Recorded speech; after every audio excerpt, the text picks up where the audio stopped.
Well, one of the things that Charles believes is it's great to do something well, but to really have impact, you have to do it well over and over and over again and grow it, maintaining the same quality as when you did it in a small experimental way. And that is what KIPP has demonstrated. Think about the impact of being able to run a charter school system in 16 states. If you can do that in 16 states, ultimately you can do it in 50 states. And it fits in directly with what Charles believes in. Now we're counting, counting by 12. If you want, I'll say some more. I love KIPP. KIPP is the culmination of what any teacher wants to do. I get to go to work every day and know that the hours I put in with kids is doubled and tripled by the work that someone else is putting in alongside me. And I think that that is, at its essence, the most wonderful thing about being a KIPP teacher, leader, administrator, you name it. How many people do you meet who say, I went to a great school with a really poor school leader?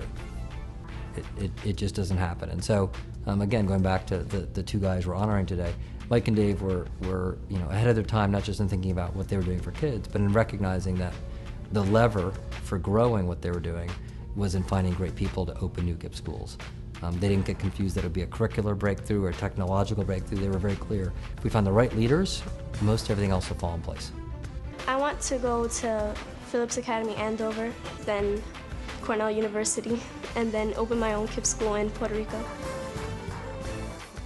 I think that the founders of KIPP, my visit to the US made them enthusiastic about establishing the first KIPP-inspired school outside of the United States. Because I was the only principal outside of the United States who was invited to learn the KIPP model. The Leo Baeck Education Center is going to be the champion of introducing the KIPP education idea and vision to Israel. I'm very proud to be a part of it. Welcome, everyone. I'm Charles' son, Stephen Bronfman, and very proud to be here this evening. Now, when we came up with the idea to create the prize, which was, it was a few years back, this is our 5th edition, we could never have imagined that it would be what it is today. We want to honor our dad by finding like-minded, innovative people who are committed to doing good in the world. What Mike Feinberg and Dave Levin did was breathtakingly singular. They understood how much harder learning was for those children who were pressing their noses to the windows of the economic and social mainstream. By opening these children's minds to opportunities, choices, and contributions neither they nor their families ever thought accessible, KIPP has given them, and the rest of us, a better chance at the kind of future we all dream of for everyone's children.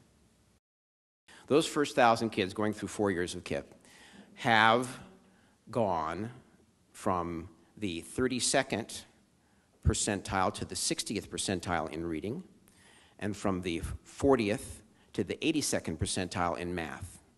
That is amazing. We have never had gains like that. Completely blown away the notion that I think most Americans still believe that kids from certain backgrounds can't learn at that level. These guys proved that that was not true. As the Talmud teaches us, whoever saves a life, it is considered as if he saved an entire world. In my case, the influence of KIPP has completely changed my life and has opened my world to endless possibilities. In 10 years, I made it from a low-income, single-parent household to the Ivy League. I stand as a testament to the fact that anyone who has ganas and is given the right tools can compete in the highest levels of academia. For us, the prize is about our dad and these values to which he's dedicated his whole life. And Mike and Dave exemplify this, and we look forward to witnessing the transformation of the KIPP generations. You honor my father with your ideas and your ideals as we seek to do. There is no present that any father could ever wish for that is more meaningful than his own children saying, we think you're a pretty good guy, we're going to do something that's going to carry on as long as you're alive. So your strivings are making this country one day to be the great country that it has to be, to lead the world. and you guys are leading the education of this country. Thank you. Congratulations. Thank you. Dave?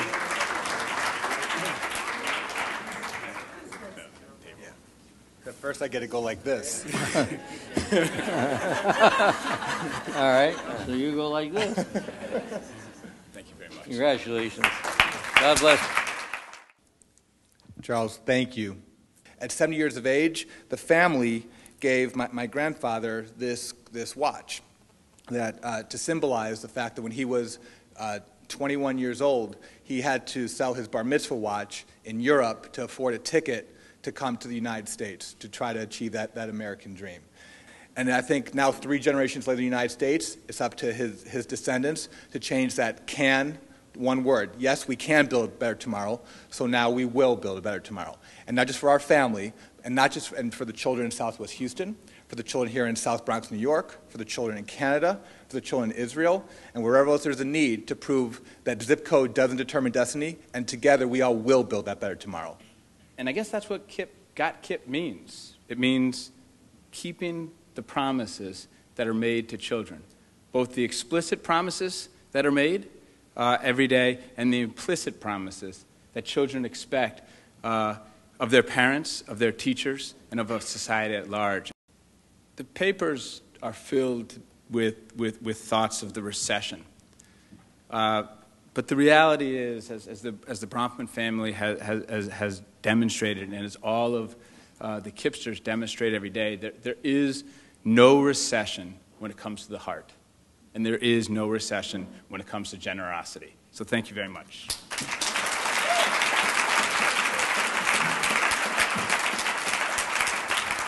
Thank you both, Mike and Dave, for filling us with hope based on outcome and for setting priorities so that next generations have something to build on and can realize the future they're so capable of.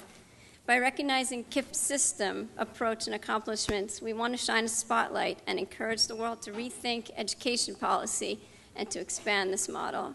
Mike and Dave, we are so proud to be associated with you and your inspiring work. We look forward to hearing of your continued achievements in expanding the program and also to the world's response.